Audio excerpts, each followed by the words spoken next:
E para falar desse tema, onde fala sobre a nossa transformação interior, nada mais é do que a reforma íntima.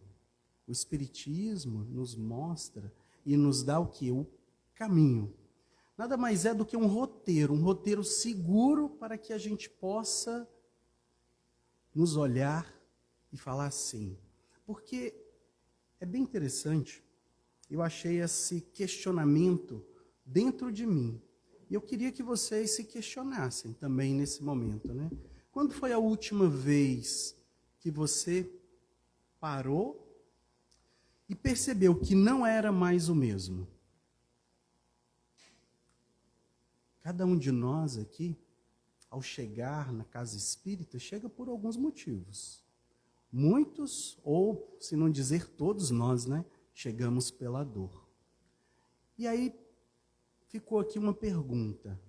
Laurindo perguntou se havia alguém pela primeira vez. Chegou mais algumas pessoas. Alguém pela primeira vez aqui no Viana? Não? E alguém que está, assim, enamorando a doutrina espírita, chegou, tem pouco tempo, começou, digamos, a estudar, né, faz pouco tempo. Alguém assim também? Não? Eita, todo mundo aqui veterano, né? Que maravilha. Então, diante, né, desse questionamento que a gente se faz, é muito interessante, porque muitos de nós chegamos aqui pela dor.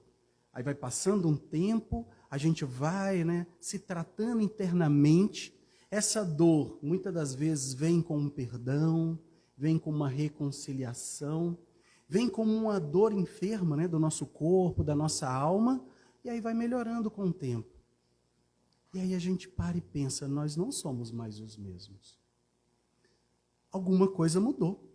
Alguma coisa aconteceu dentro da gente que nos fez mudar. E aí a gente olha até no retrovisorzinho, né? É igual o carro. O carro é igual a vida. Digamos assim, uma analogia, né? O vidro para a brisa do carro é grande, porque é para lá que nós estamos indo, né? Com a visão ampla para frente. Só que o retrovisor está aqui para que a gente não esqueça de quem nós éramos. E de vez em quando a gente dá uma olhada no retrovisor para falar assim, poxa, muita coisa mudou. Tem uma frase que eu gosto muito. Tudo muda quando alguma coisa muda. Tudo muda quando alguma coisa muda. Imagina, uma pequena mudança naquele dia que você falou assim consigo mesmo. Poxa, tem perguntas que eu não consigo responder. E o meu coração, a minha alma reclama, né? Por que eu não entendo? E aí a gente começa a buscar respostas. E por algum motivo, a gente não pensa, né, que nada é por acaso, nós chegamos então à doutrina espírita. E a gente começa a entender o sentido da vida. O porquê que nós sofremos. Quando eu chego, eu sempre vou aqui na sala, sento, abro o evangelho ao acaso, e dessa vez eu abri o evangelho, tirei até a foto para não esquecer. Santo Agostinho traz uma mensagem belíssima, com o título, Mal é o Remédio. E ele nos questiona, se o mal é o remédio, será que nessa vida, nessa terra, e aí a gente coloca o tempo que nós estamos aqui, que é um tempo de provas e expiações. Gosto muito da analogia da escola, né?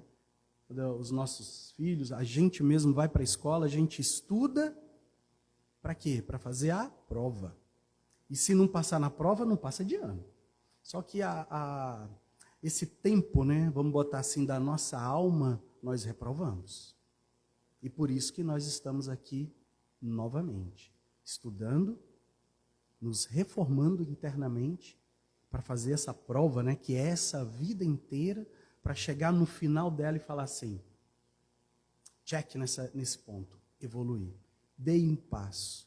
Porque aqui nós vamos ver um pedacinho, mas antecipando, nós não somos considerados os trabalhadores da última hora? Joana de Ângeles, mentora de Edivaldo Franco, nos coloca que a gente precisa acordar, né, desse sono que é um sono inconsciente, que é esse despertar da alma. Despertar para quê? transcendentar, né? Ou seja, melhorar e ver algo acima desse plano material, que é o plano espiritual. Então, muitos de nós chegamos aqui e nos questionamos hoje. Muita coisa mudou, não é verdade? Muita coisa mudou.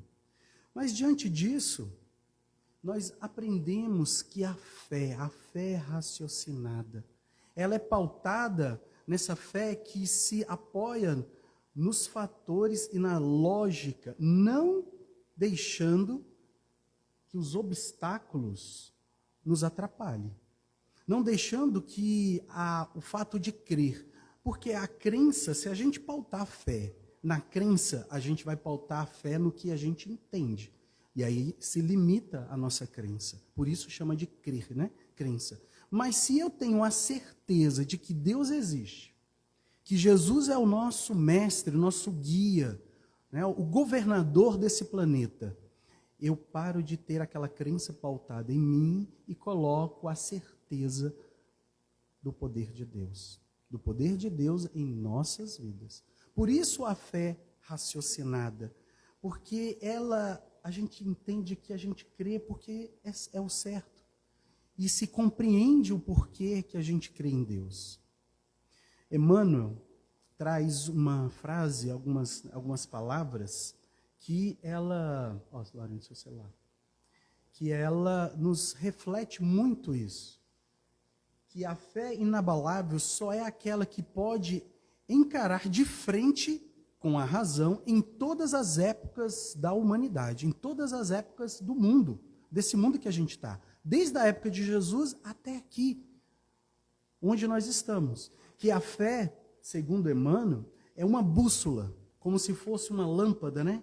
Quando a gente está numa sala, num campo escuro, e a gente acende aquela lanterna, e a gente fala, opa, é por aqui que eu vou. É por aqui que é o caminho, né? Aquele caminho que às vezes nem sempre ele é um caminho reto, é um caminho cheio de curvas, cheio de pedras no caminho. E que é preciso ter então essa decisão, a decisão firme, de falar, é por aqui que eu vou. Essa imagem reflete aquela música que é uma poesia, Pegadas na Areia. E a gente questiona Jesus, né? Aonde estavas tu? Nos momentos que eu mais precisei, nos momentos que eu mais estava sofrendo, aonde estava o Senhor? E qual foi a resposta que Ele nos deu? Estava lhe carregando nos braços. E a gente percebe que as pegadas na areia não era da gente. Que as pegadas na areia era do Mestre, nos guiando, nos mostrando esse caminho. E diante das nossas dificuldades, o Evangelho já foi bem categórico, né? Nós vamos passar por tribulações. Mas cada tribulação, cada desafio se torna um aprendizado. Aprendizado para que a gente mesmo, já viu aquela, né? A gente cai quando é criança. O que a gente fala para os nossos filhos, ou o que a gente escutou? Menino, levanta, bate a poeira. Machucou? Não, vai passar. Levanta e continua. E assim a gente continua a nossa jornada, chamada vida aqui na Terra. Porque essas dificuldades, muitas das vezes a gente fica assim, ó, carregando nas costas a culpa.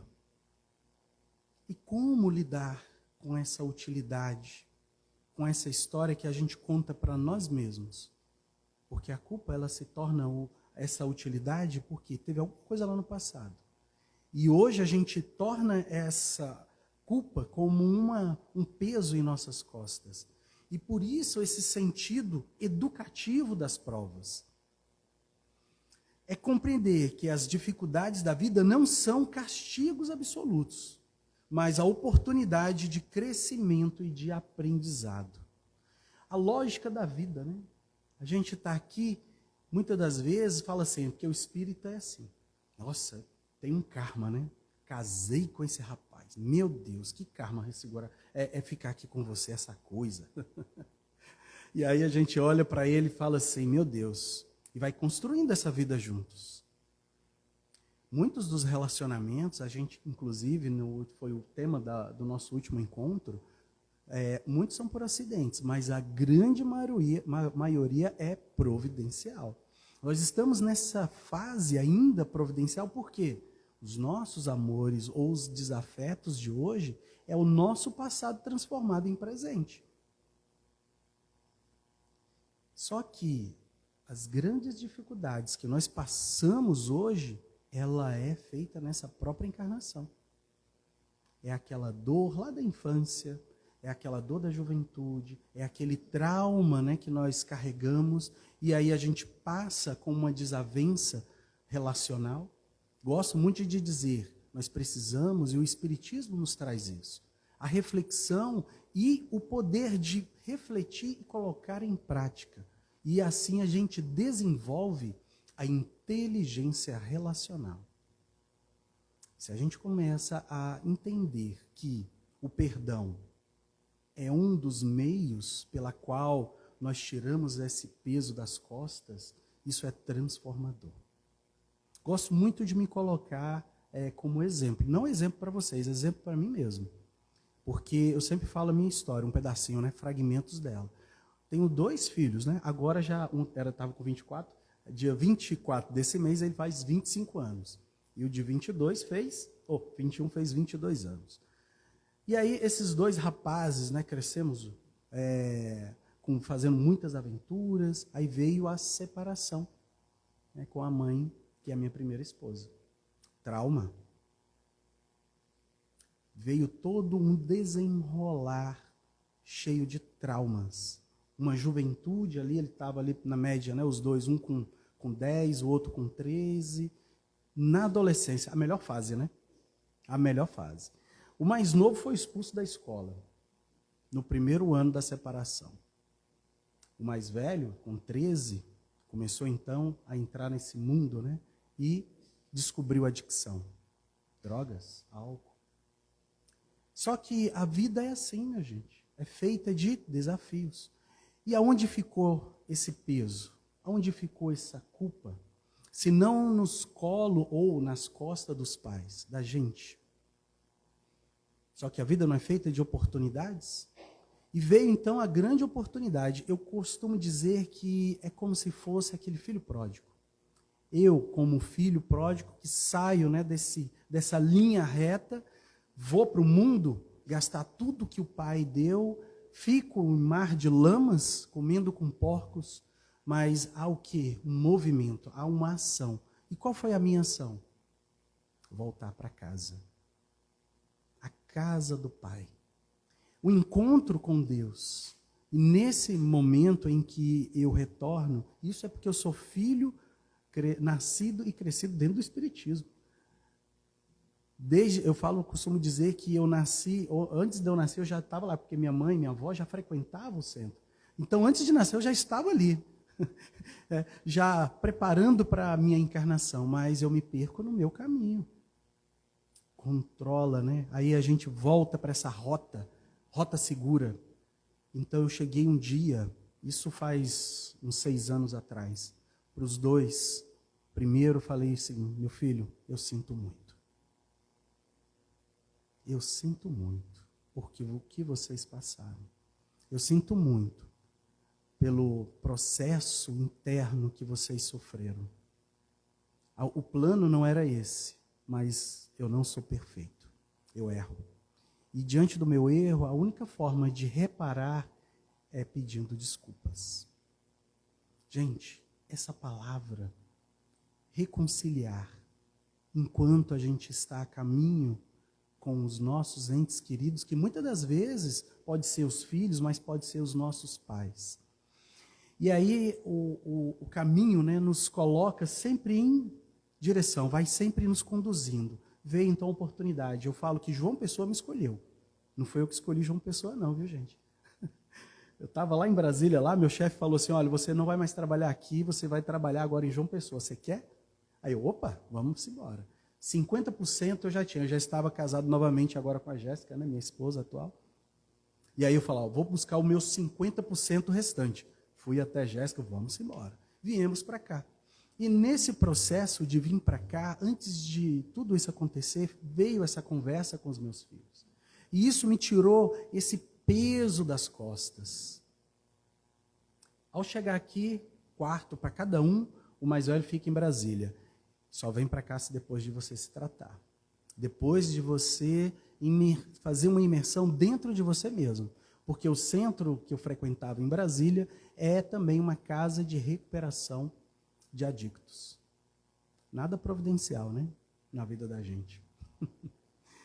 E assim o Léo, né, que é o meu filho mais velho, entrou na casa, ficou 3 meses e saiu. Aí eu falei, então você não vem. Passou mais um ano, veio a grande turbulência. Pai, vou me matar. Se eu me arrumo R$170 para pagar a boca de fumo. Não, filho, não vou. Não te dou. Foi o momento talvez mais crucial da minha vida. Quando eu desligo o telefone, hoje eu conto sem emocionar tanto, porque é preciso se segurar um pouco. Mas de joelhos no chão, eu falo para Deus, Deus, não é meu filho, é seu filho também. Me ajuda. Converso com a mãe também firme, eis então a decisão dele. Pai, vou me internar. E ele se interna pela segunda vez, completa todo o programa. Nesse ano, né, no início desse ano, ele sai, tem alta e hoje ele é trabalhador da casa. Hoje ele trabalha ajudando outros jovens a se recuperar. Nessa imersão há 12 passos que eles seguem. O primeiro é ver que é impotente diante da vida. O segundo é o poder de Deus. E eu vou pular para o último. O último é aplique tudo aquilo que você aprendeu agora no outro. E hoje ele pratica o 12º passo, que é ajudar outras pessoas. Mas observe, aonde tudo isso começou? Essa transformação interior.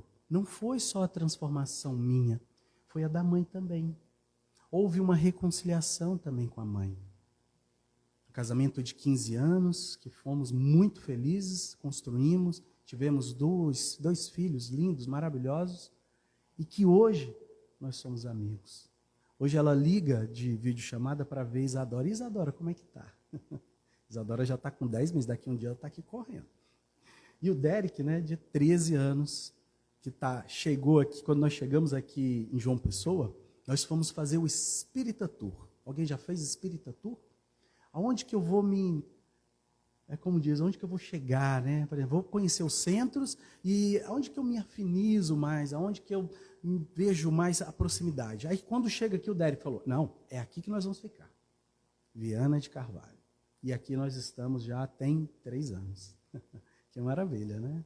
Então, minha gente, contei isso para que vocês entendam que o simples olhar para dentro de si é a grande transformação que nós precisamos fazer. E retirar essa culpa é tirar essa utilidade dessa dor através dessa reconciliação. Porque muitas vezes um vaso quando quebra, a gente vai montar todos esses cacos tentando reparar o dano que a gente fez, não é possível. Mas se a gente pega esse vaso, mesmo ele todo quebrado, a gente transforma esse vaso quebrado em um outro vaso. Não mais aquele que tinha aquele formato, mas agora é um que se você colocar uma lâmpada dentro dele, ele vai iluminar para fora. E essa luz que a gente acende dentro desse vaso agora, todo, né, coladinho, ele transcende essa luz para fora. E é assim que eu me sinto. Um vaso que quebrou, mas um vaso que se reconstruiu. Isso é reformar. A gente está vendo aqui o Viana passou por uma reforma e ainda continua passando. E aí fica ali, não, aqui não pode, está interditado, porque está quebrado. Uma reforma que a gente faz na nossa casa é isso. Precisa degenerar, precisa quebrar. Por isso, provas e expiações. Mas é preciso, então, caminhar. Se eu, vocês, cada um de nós não caminharmos, dermos passos em rumo ao que o Mestre quer nos ensinar, nós precisamos lembrar do que Emmanuel nos mostrou. A lanterna. Para onde nossa lanterna está iluminando? Qual é o caminho que nós estamos seguindo, para onde nós estamos indo, aonde está a nossa bússola. Porque diante dessa bússola, a gente encontra a fé, a gente encontra essa transformação e ela é pautada na caridade. Porque fora da caridade não há salvação. Esse é o remédio. Esse é o remédio que cada um de nós pode, tomar diariamente. O maior amor é ao próximo. Em sua mais ampla acepção, como uma bússola que nos orienta em todas as nossas ações. Dulce, mais conhecido como Dulce dos Pobres, lá em Salvador, transformou um galinheiro em um grande hospital. Tive em Salvador no meio do ano. Gente, que obra belíssima. Vale a pena conhecer e a gente ver. Meu Deus, aqui era um galinheiro. Olha a imensidão. E não é só um hospital, são vários núcleos. Então, há um início. E detalhe, vocês sabem que Dulce só tinha um pulmão. E viveu a sua vida em prol do próximo. É um exemplo a nós. Mas a gente fala, não, mas calma aí, Rui, eu não sou uma irmã Dulce. Não. Nós somos tarefeiros. Nós precisamos nos colocar em tarefa. Só que nós não chegamos, no início eu não falei para vocês, nós chegamos aqui pela dor. Nós chegamos aqui porque aqui é um hospital de almas, um hospital em que nós colocamos a nossa alma em tratamento e o nosso corpo também. Só que além de ser um hospital, é também uma oficina de trabalho. Por isso, conhecemos como tarefeiros, Somos todos tarefeiros. Passamos então por essa fase, nesse período de amadurecimento interno, através da nossa dor. Por isso eu coloquei aquele questionamento. Será que nós somos os mesmos? Quando a gente olha nesse retrovisor e olha para trás e fala assim, poxa, já dei uma melhorada boa. Mas ainda continua, Precisamos continuar essa caminhada, esse processo de reformar internamente.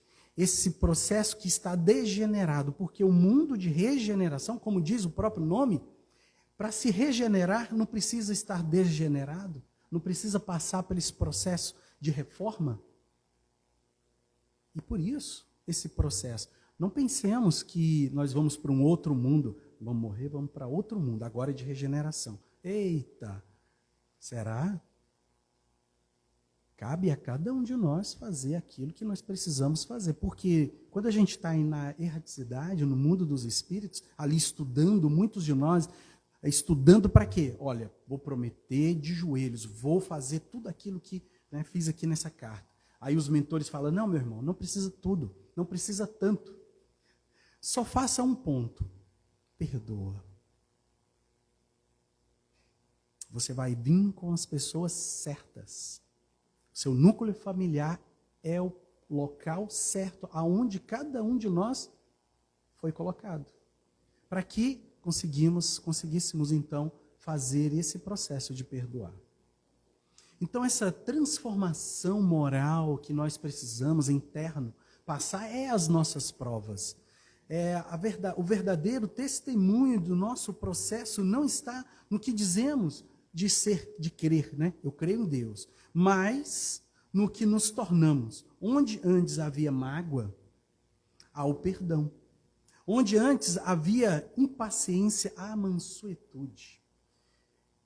Bartimeu foi um cego, foi curado por Jesus. Mas Bartimeu tinha uma curiosidade. E naquela época, em Roma, para poucas pessoas que moravam em situação vulnerável de rua, há um cadastro.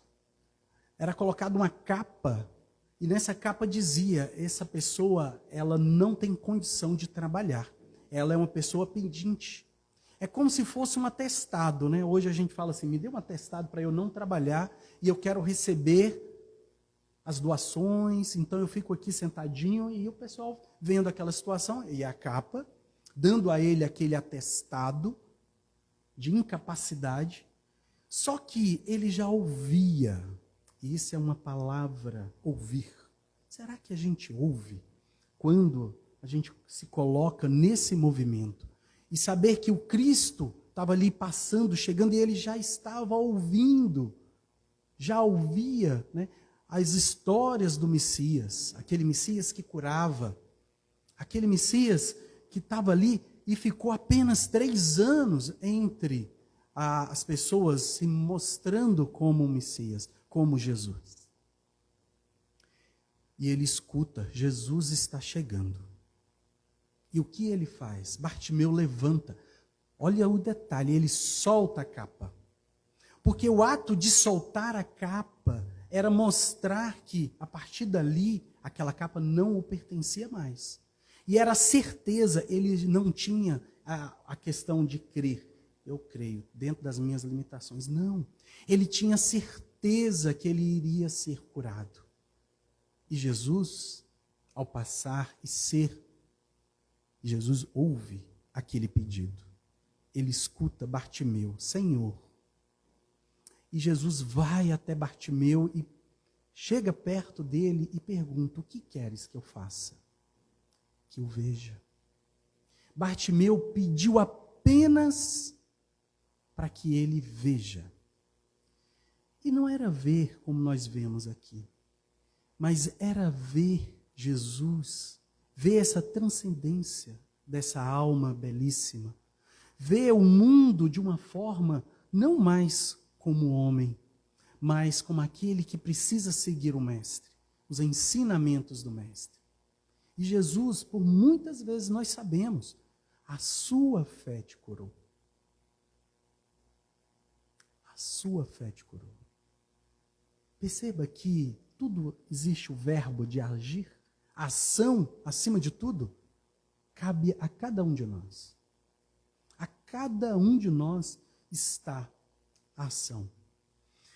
E aí, por isso o chamado, né? Por isso Kardec no livro no Evangelho segundo o Espiritismo, no capítulo 6, ele coloca que nós, e aqui cabe, eu queria até mudar aqui, em vez de espíritas, podíamos ser chamados de cristãos. Porque a gente amplia, e não fica só para a gente, porque é um pouquinho egoísta, né? Não é só para os espíritas que nós vamos aqui então amar, que nós vamos estudar. Não, para toda a humanidade. Para toda a humanidade. Amai-vos, eis o primeiro ensinamento. E instruir-vos, estudar, eis aí o segundo. Todas as verdades estão pautadas nesses ensinamentos. O que foi construído fora disso é criação do homem. E por ser criação do homem, há limitações. E essa limitação acaba nos impedindo. André Luiz, no livro Nosso Lar, logo no final do primeiro capítulo, estudioso do Nosso Lar vai saber, o que André Luiz nos diz? Ele fala assim, amigos da terra, acordar, eu vou falar com minhas palavras, acordar antes que esse mar de lama, que era a fase onde André Luiz estava ali no umbral, que é o fim do primeiro capítulo, e ele coloca, acendei dentro de nós essa luz antes de passar para esse outro lado, que é o mundo espiritual, a nossa verdadeira pátria. André Luiz ainda fala, aí dá só digamos assim, uma dica valiosa na última frasezinha. Suai agora para não chorares depois. Agora é a hora, gente. Nós somos muitas vezes chamados ao trabalho. Só que, por algum motivo, hoje eu não posso, tenho um filho pequeno, hoje eu não posso, tenho que trabalhar. Hoje eu não posso ter meus netos. Hoje eu não posso. E quando será? E quando nós vamos colocar? Porque André Luiz, quando ele vai e é resgatado, né, para o nosso lar, está ali na maca, sentado tomando aquela sopinha, né, retratado inclusive no filme Nosso Lar, André Luiz levanta da sua maca em tratamento. Mas, sem entender muito, ele levanta e vê a agonia da pessoa que estava, né, o irmão que estava ao lado, e ele vai lá dar um copo d'água. Então é isso, nós não precisamos estar prontos, porque a gente se apronta no caminho. é levantando da onde nós estamos, mesmo em tratamento, mas auxiliando aquele que está do próximo, mais próximo da gente. E não é aqui no Centro Espírita, é no nosso dia a dia. É o templo, porque a gente vem aqui e a gente fala assim, vou para o nosso templo, vou para a nossa casa, vou para a igreja, vou para o culto. Gente, nós precisamos cultivar esse templo, é dentro da gente. Aonde nós estivermos, o templo estará ativo, seja no nosso lar, em casa, na rua, no trabalho, no trânsito, aonde for. O trajeto que nós estamos vivendo é ação. Esse último tempo, como ser trabalhador da última hora, requer essa reforma íntima, requer esse acordar. E Joana de Ângeles, mentora de Divaldo Franco, eu gosto muito dessa frase e acabo usando ela muito porque é onde eu me identifico, onde eu preciso acordar. Porque aquilo que não está consciente em nós não conseguiremos reparar ou modificar. Se não tiver consciente, como eu vou reparar dentro de mim? A gente precisa então tornar consciente. Depois de tornar consciente, só poderemos nos reabilitar ou nos reformar até onde conseguiremos nos perceber. Até onde nós nos percebemos. Divaldo Franco, grande tribuna, né, espírita, desencarnou recentemente, né, esse ano, com 98 anos, e ele conta que Joana de Ângeles lhe falou terapia de frente para o espelho. Eu sempre falo, né, dessa terapia aqui, quem me escuta há algum tempo já sabe, de frente para o espelho. E a espiritualidade, ela não dá ponto sem nó. Está ali eu no YouTube, que é assim, a gente pega as histórias, gente, de quem conta as histórias. Aí Divaldo tem muitas histórias. E Joana fala, toda a problemática está dentro de você. Divaldo Franco, há 42 anos, foi acometido com um infarto. Um infarto, né? E aí foi ao médico. O médico diz a ele, olha, Divaldo, você vai ter que parar tudo que você está fazendo. Tudo. Por quê? Você teve um infarto. Você está com uma artéria, né, que é as coronárias, as artérias que irrigam o coração para que o coração trabalhe, firme, forte, né? Você está com uma dessas artérias 95% entupida, outra 50% e outra 30%. Você vai ter que parar. Aí ele, doutor, infelizmente eu não vou poder parar, eu preciso trabalhar. Os espíritos me comentou que eu não vou morrer deitado, que eu vou morrer em serviço. Então eu vou continuar, mas aí é você que sabe. O médico, né? Aí é você que sabe. E Divaldo diz a ele, falando que, olha, se você quer, né, seguir o médico, né? Se você quer seguir trabalhando sem repouso, tudo certo. Aí ele fala, doutor, o espiritismo não veio para confrontar a ciência, veio para apoiar. E eu quero fazer uma ressalva. Eu visito os cardiologistas, né? Minha profissão é de propagandista médico, e trabalho inclusive com a medicação para angina, que era o que Divaldo Franco estava sentindo, a dor no peito. E tivemos esse ano o Congresso Brasileiro de Cardiologia e que foi citado, olha que belíssima pontuação que a Associação dos Cardiologistas fizeram. Agora, o médico cardiologista precisa observar 2 fatores, além de todo, né, o prognóstico do paciente. Um é o fator emocional. Como é que emocionalmente esse paciente está? Porque isso foi provado que influencia na saúde. E o outro é a espiritualidade, respeitando toda a crença, né? Mesmo aquele que não tem nenhuma crença. Mas é importante induzir esse paciente a se conectar com a sua espiritualidade. Eu achei belíssimo. Isso já nos mostra que a ciência está abrindo as portas para o lado transcendental. Bom, Divaldo, então, volta para casa sem saber como, né?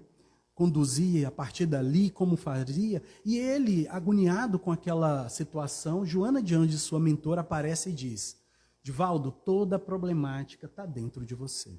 Vou te indicar uma terapia, a terapia do espelho. Vá ao espelho, pergunte à sua alma, o seu eu profundo, o seu self. Faça essa primeira pergunta, o porquê que eu estou sofrendo? Gente, eu fui fazer isso essa semana, sabe? Só que aí, Joana de Ângeles falou assim, e eu acabei que eu avisei em casa, né? Porque vai que, né? Aí o Joana falou assim, olha, fecha a porta do banheiro, porque se você não fechar, as pessoas vão ver ali você, por que eu estou sofrendo? Conversando com você mesmo, de frente para o espelho, aí falar assim, olha, você está ficando lelé da cuca, doido, e esse é o próximo passo é a internação. Então fecha a porta. E assim ele foi, para frente do espelho. Como eu fui essa semana, eu vou ter que continuar, né? E aí, por quê? Nós passamos por uma tribulaçãozinha essa semana. Isadorinha pegou uma virose, meu Deus, 5 vezes no hospital. Imagina a angústia da gente, febre todo dia. Eu falei, minha Nossa Senhora. Depois veio a Jéssica e depois eu, né? Foi assim, pá, pá. Aí eu, por que eu estou sofrendo? Por que eu estou passando por isso? Fui para frente do espelho. Ainda não tive essa resposta. Mas Divaldo falou assim, ficou 1 semana, 1 mês, 2 meses, 6 meses. Quando ele estava lá, ele teve um insight, de frente para o espelho. Você não perdoou. Aí ele, como assim? O meu eu profundo, né? Você não perdoou. Perdoa? Eu sou a pessoa mais perdoadora desse mundo. Perdoou? Olha, eu sou tão desprovido que eu sou até sem vergonha. Eu perdoo tanto que eu nem tenho, olha, problema com perdão. Não perdoou. Perdoei. Não perdoou. Consciência teimosa. Consciência da gente é assim. Quando bate, podemos botar até a cabeça no travesseiro que continuamos ainda. Não perdoou. Eis então que Divaldo lembra. 12 anos, 6 meses e 10 dias. Houve uma desavença. Houve uma treta, né, como a gente fala, né? Houve sabe aquela hora que a gente tem aquela desavença com uma pessoa que a gente gosta tanto? E aí eu abro um parênteses, às vezes é o pai, a mãe, os filhos, né, um irmão, uma pessoa próxima. Você não perdoou. Aí ela, mas como? E aí ele ficou pensando naquilo. Então, vou trabalhar para perdoar. E começou a fazer esse trabalho interno, de dentro para fora. Quando passou um tempo, um colega que ele compartilhou esse fato, perguntou, e aí, Divaldo, como é que está aquele caso? Meu irmão, e ele contou o caso como se nada tivesse acontecido, ou melhor dizendo, sabe aquela emoção, quando a gente lembra daquela pessoa que nos fez mal, ou que a gente fez algum mal, não traz aquela angústia interna? Ele contou o fato e não estava mais sentindo essa emoção. Aí Joana de Ângeles aparece para ele. Você deu um passo. Volte para frente do espelho e faça uma segunda pergunta. Agora, o que o sofrimento quis me dizer? E ele voltou para frente do espelho. Por quê? Primeira fase, ele descobriu o porquê. Segunda fase agora é uma fase de desenvolvimento. Agora, vamos lá. O que essa doença quer me dizer? Né? O que essa doença quer me mostrar? E ele volta para frente do espelho. E ali ele começa a fazer todo esse processo interno, o desenvolvimento, de entender que aquele sofrimento veio para lhe mostrar o que ele precisava fazer. Fica aquela pergunta, será a pergunta que a gente precisa fazer para nós mesmos? Por que eu estou sofrendo? Para que a gente possa ter esse insight da nossa própria consciência. E aí depois, por consequência, a gente saber o porquê que a gente está sofrendo. Então ele começou a trabalhar a prece, a fé, aquela fé que nos orienta, que nos direciona. E aquela dor no peito começou a passar. Joana de Ângeles lhe ensinou, nesse momento, a terapia das luzes.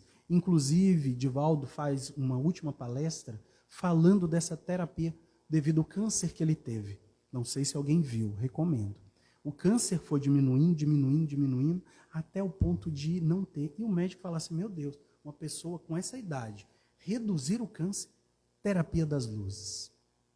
Joana de Ângeles então fala, mentalize no momento da prece, mentalize essa parte do corpo que está enferma, mentalize luzes caindo, mentalize aquele processo de cura interior.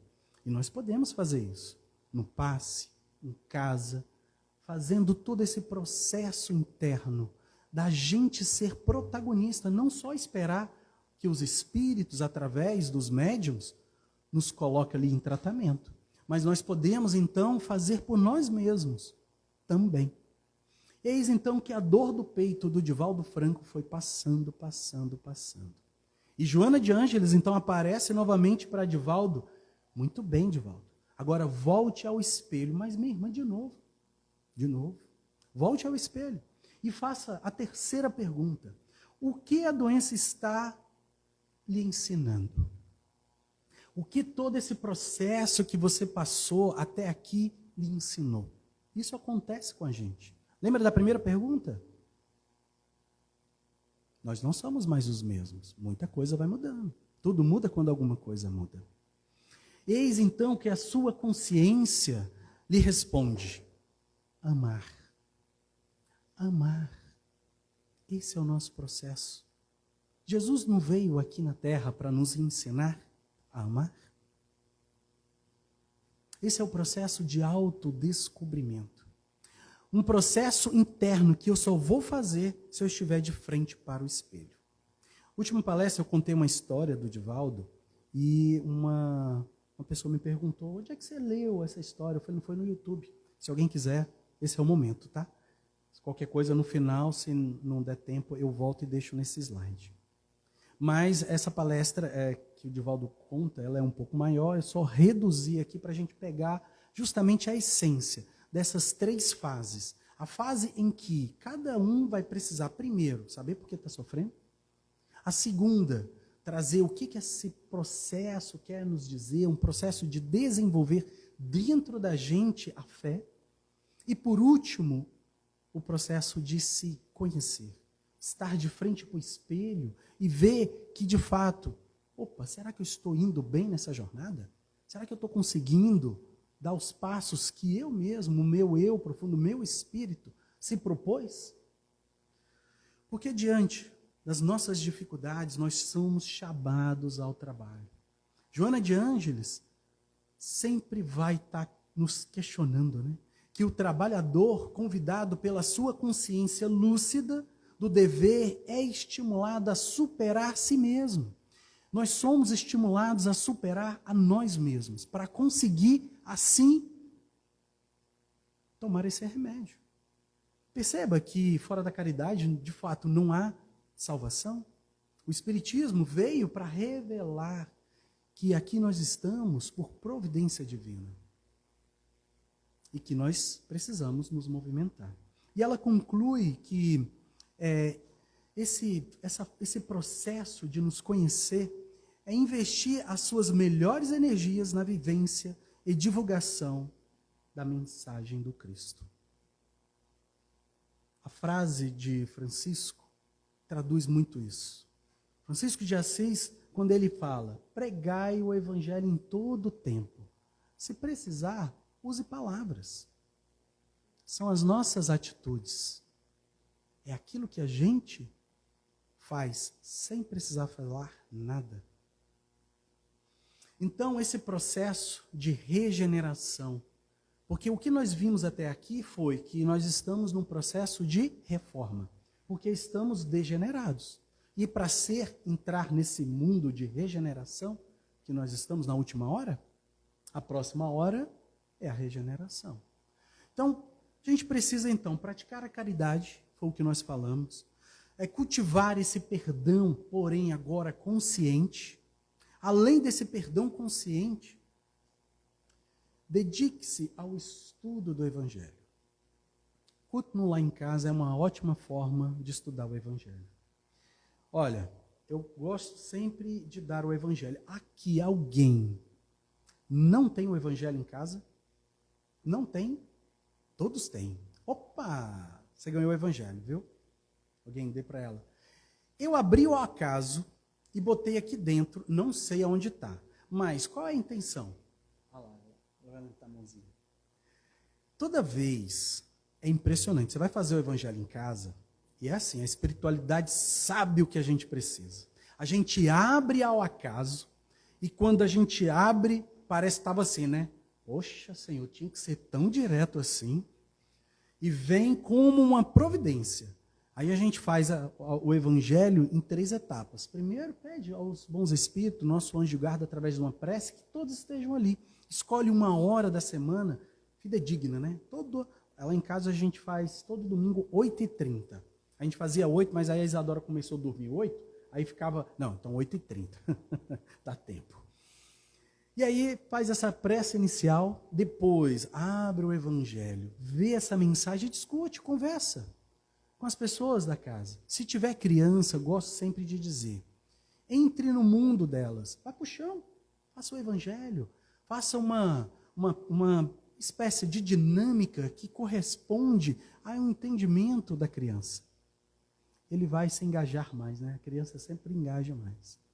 E depois faça uma prece final, coloque um copo d'água, pede ao seu anjo de guarda que fluidifique, aos bons espíritos amigos, que fluidifique aquela água, que traga aquele remédio que o nosso corpo, que a nossa alma precisa.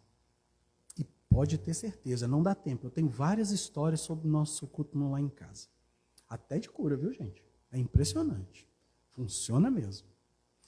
Então, faça o estudo, participe dos estudos. Ontem à noite, a gente faz o passe, faço parte da equipe também do passe à noite. Tivemos uma comunicação dos mentores aqui da Casa Viana de Carvalho.